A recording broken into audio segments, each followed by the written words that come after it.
Welcome to GS Online Education. This is Devinder sir, Senior Faculty. Operation Sindhu కార్యక్రమం జరిగిన తర్వాత భారత గగనతల రక్షణ వ్యవస్థని మరింత బలోపేతం చేయాల్సిన అవసరం ఎంతగానో ఉంది అని చెప్పి సిడిఎస్ అనిల్ చౌహాన్ పలు సందర్భాలలో తెలియజేశారు. దీన్ని దృష్టిలో పెట్టుకొని భారత ప్రధాని నరేంద్ర మోదీ 15th ఆగస్టు రోజు ఇక్కడ సుదర్శన్ చక్ర అనే వ్యవస్థను ఏర్పాటు చేయబోతున్నట్లు ప్రకటించారు.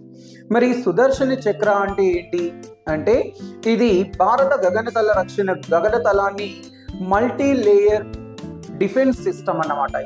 మరి మల్టీ లేయర్ డిఫెన్స్ సిస్టమ్ ని తయారు చేసే సందర్భంలో డిఆర్డిఓ నోడల్ ఏజెన్సీగా పనిచేస్తోంది.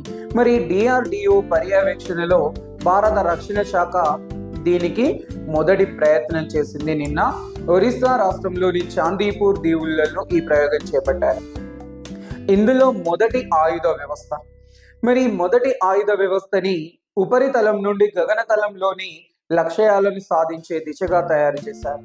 ఇది 3 కిలోమీటర్ల నుండి 30 కిలోమీటర్ల దూరంలోని లక్ష్యాలని సాధించగలదు గగనతలంలో. ఇక 2 స్వల్ప శ్రేణి ఆయుధ వ్యవస్థ. వీటిని సైనికులు స్వయంగా మోసుకెళ్లగలరు. సైనికులు సెల్ఫ్గా వీటిని ప్రయోగించగలరు. మరి ఈ ఆయుధాలు 300 మీటర్ల నుండి 6 కిలోమీటర్ల దూరంలోని లక్ష్యాలను ఇవి ఛేదించగలవు. ఇక 3వ ఆయుధ వ్యవస్థ లేజర్ గైడెడ్ వెపన్. మరి లేజర్ గైడెడ్ వెపన్ 6 కిలోమీటర్ల దూరంలోని లక్ష్యాలని విజయవంతంగా ఇది ఛేదించగలదు.